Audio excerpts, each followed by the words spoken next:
Chapter 29. Inflation.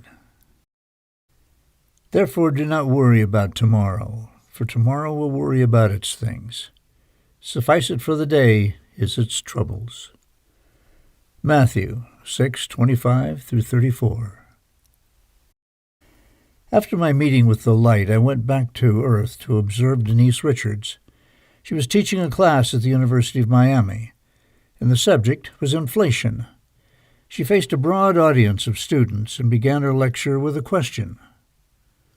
"What is inflation?" Denise asked. "The increase of prices for everything," a student called out. "That's correct," Denise responded. "And what else?"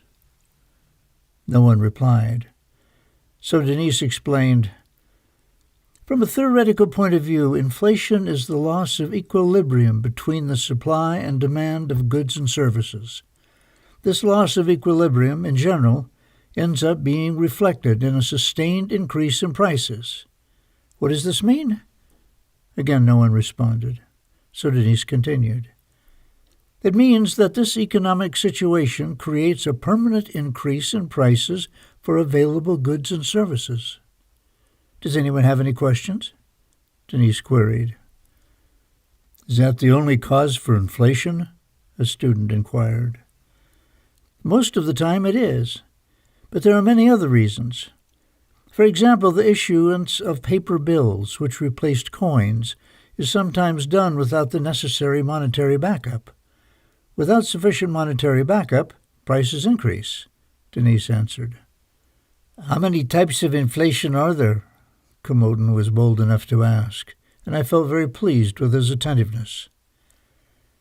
"We could say that there are many different types of inflation, such as underlying inflation, suppressed inflation, moderate inflation, hyperinflation, and stagflation.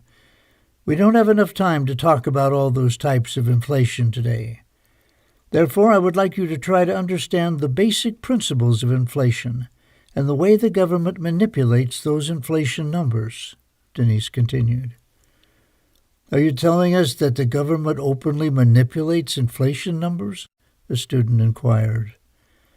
"Not only did I say it, but I will affirm that statement again. Our government and all governments in the world openly manipulate inflation rates," Denise declared. "Why do they do that?" questioned another student. "They do so to manipulate prices. The government utilizes what's known as the Consumer Price Index, or CPI, and they do it because based on those numbers, the government has to make its Social Security payments for its citizens. In this country alone, more than 50 million people currently receive Social Security benefits. And by manipulating those inflationary numbers, the government saves much money at the expense of those retirees. That same index is also utilized for unemployment, Medicare, and Medicaid. As you can see, the more money the government manages to save when making all those payments, the lower the increase in the budget deficit," Denise explained. "Can you explain to us what makes up the Consumer Price Index, CPI?" Comoden asked. "The products and services included in the Consumer Price Index are categorized into 8 different groups or sectors." While Denise continued her dissertation, she began to write on the blackboard. Sectors. 1. Housing sector. The housing sector represents the first group. The value of this component within the Consumer Price Index, CPI, is significant because it represents 42.1% of the total Consumer Price Index. We then divide the 42.1% into several other subcategories. The place of residency, or the place where we live, or shelter, would be the first subcategory, and it represents 32.9% of the total Consumer Price Index. The next subcomponent within this category ensures the proper functioning of our housing so that we can adequately live in them. These expenses include necessities such as electricity, gas, and other items, and they represent 4.7% of the total 42.1% of the housing sector. Finally, there is yet another subcomponent of the housing sector, which is made up of expenses such as furniture, decorations, and other items. These represent 4.5% of the total percentage of the housing sector. Number 2, food and beverage sector. The second group is what we call the Food and Beverage Price Index, and it represents 15.4% of the total Consumer Price Index. Number 3 is the transportation sector. The third group is transportation, and it represents 16.9% of the total Consumer Price Index. It is categorized as follows. Private transportation, which represents 15.8% of this subcategory. With this subcategory, we include a 4.8% for the purchases of new vehicles, 3.2% for gasoline, and 1.3% for the repair and maintenance of our cars. The acquisitions of pre-owned cars and trucks represents only 2% of this subcategory. Finally, the next category that we have is public transportation, and it represents 1.1% within this category. Number 4, medical care sector. The fourth group comprises medical care expenses, and it has a 6.1 value within the Consumer Price Index. Number 5, apparel and other items sector. The fifth group is composed of clothing and other accessories, and it represents 4% of the Consumer Price Index. Number 6, entertainment and recreation sector. The sixth group consists of expenses related to entertainment and recreational activities, and it represents 5.9% of the total Consumer Price Index. Number 7, education and communications sector. The seventh group represents 5.9% of the total Consumer Price Index. Number 8, other goods and services sector. The eighth group is made up of other goods and services, and it represents 3.8% of the total Consumer Price Index. Within this sector, the most significant expense would be the consumption of tobacco, which represents 0.8% of the total value of this category. The students were able to see everything that Denise was explaining to them on the blackboard. The information read as follows. Group sector values within the CPI. 1. Housing, 42.1%. A. Shelter, 32.9%. B. Food and utilities, 47%. C. Household furnishings and options, 4.5%. 2. Food and beverage, 15.4%. 3. Transportation, 16.9%. A. Private transportation, 15.81%, which includes new vehicles, 4.8%. Gasoline, 3.2%. Repairs and maintenance, 1.3%. Pre-owned vehicles and trucks, 2%. And B. Public transportation, 1.1%. 4. Medical care, 6.1%. 5. Apparel and other items, 4%. 6. Entertainment and recreation, 5.8%. 7. Education and communication, 5.9%. Other goods and services, 3.8%, which includes tobacco at 0.8%. Total, 100%. Everyone, take a look at all those groups, Denise instructed. We are going to analyze every one of them, she continued. The first group, as you can all see, is the group with the highest value on the Consumer Price Index. It's the housing sector. The government does not stop telling us, and in fact insists, that the inflation index within the last 3 years has not been more than 3%. Does anyone here believe that what the government is saying is true? In the last few years, the price of housing has doubled in the United States, and in some cases, it's tripled. How dare they tell us that there has not been inflation in the housing sector? So now I will ask you, who in this country can afford to buy a house or any place to live? Who in this state can afford to do that? Who can afford to do that in any part of the world? The answer is simple. Very few people can. People go into debt for life with mortgages of 30, 40, and even 50 years. People believe, or they have been led to believe, that they are buying something, but that something that they are buying is never really theirs. The owner is always either the bank or the state, stated Denise. What do you mean by the state is the owner? Asked a puzzled student. If you'll recall, in one of our last classes, we talked about property taxes. If you own a house, you will always have to pay the state whatever it is that they want you to pay them.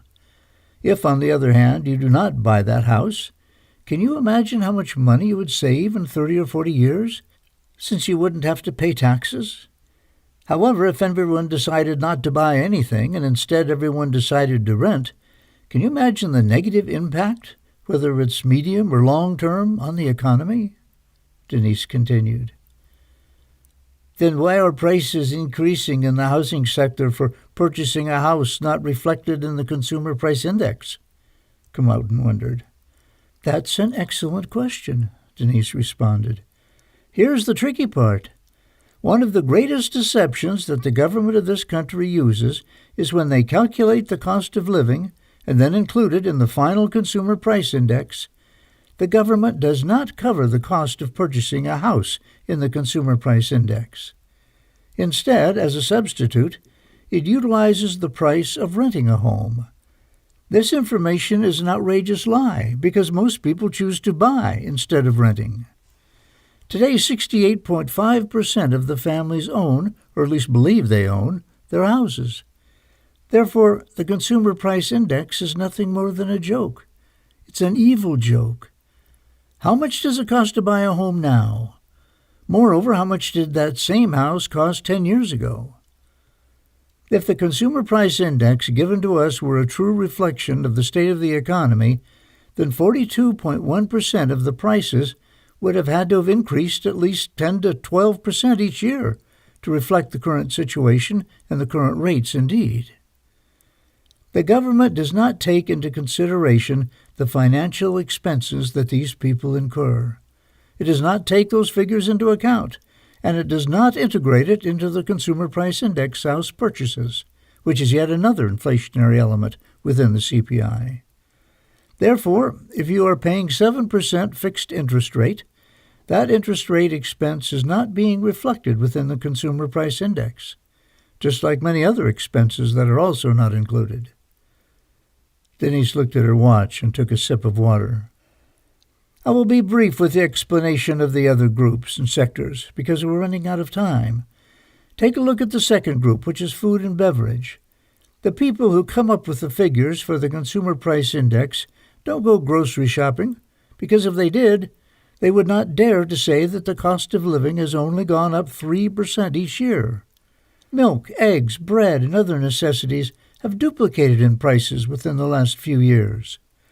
And the politicians want to make us believe that all these items have remained the same and have not gone up in price? The third group belongs to the transportation sector. Gasoline prices have practically tripled in price since we began with all these absurd wars. How is it that they dare lie to us with something that affects our pockets daily? I remember that back in the year 2004, a book called 11, The Secret Code, was published. The writers predicted that the price of gasoline, which at the time was $35 a barrel, would go up as high as $74 a barrel. Later they predicted it would go up as high as $100 a barrel, and that it would continue to increase until it reached $111 a barrel, and eventually $121 a barrel. Today, November 7th, 2007, gasoline has reached the price of $98 a barrel, and the prediction of $100, $111, and $121 a barrel is only a short step away. What I mean is that when compared to other price increases, it would only take a small increase to reach the predicted levels. That is to say, a 10, 15, or 20% increase would quickly take us to those predicted price increases. How much money did you and your family members used to spend on gasoline before, and how much money do you and your family spend on gasoline today? Also, even with all this evidence, politicians tell us that there has been no inflation, said Denise. Camotin and many other students were listening to the facts Denise was telling them in amazement. They heard statistics that they'd never heard before. Camotin attentively leaned forward in his chair, and he didn't want to miss anything, as Denise continued. The fourth group is dedicated to medical care. Has anyone ever been in a hospital or purchased medications? 3% inflation rate per year? It's a preposterous joke. The sixth group, sector, is for entertainment and recreation. How much money does one spend to go to the movies? Please. The seventh group sector is one for education and communication expenses. Did all of you know that everyday families set aside a higher percentage of their income due to debt incurred to pay for their children's high school? I'm not even talking about universities. I'm talking about high school. It's embarrassing and absurd, as education in this country is becoming a privilege. Finally, the last group is the group of other goods and services. Within this group, what's interesting is the percentage assigned to tobacco. I am not a smoker, but the brutal taxes on tobacco only end up hurting the disadvantaged social class. Fees in this sector are illogical. In a civilized society, excessive charges are bizarre. One pack of cigarettes costs less than $1 to produce, and in some states they can sell them for up to $10. It's another form of political abuse. It's a demagogic action without scruples. Finally, to finish today's lesson, I will have to tell you that property taxes, sales taxes, federal or local taxes, and insurance expenses are not a part of the Consumer Price Index. Did you all hear that? Is it that insurance costs here in Florida have no inflation costs? If not, then what are we experiencing? How much longer are we, the citizens, going to continue to tolerate all that abuse? Asked Denise. Just as Denise finished saying these words, the bell rang, signaling the end of the class. The students burst out with a standing ovation, for which Denise was humbly thankful. Could this have been an omen? As they say in the world of boxing, did Denise get saved by the bell? People living in many different places heard that bell, and many cities were beginning to have the feeling that something was not working right. In one way or another, some things were going to have to change. To change those things, I was going to have to save Denise from getting killed. However, if Denise did not modify her lectures, she was going to create an uncertain and dangerous destiny for herself. Hadn't Denise's future already been determined? The past, the present, and the future were already happening, and I was privileged to all of it. Could I somehow help prevent Denise's death? Alternatively, was all this nothing more than an already lost battle? Only time would help me understand, but I didn't even know how much time that was going to be.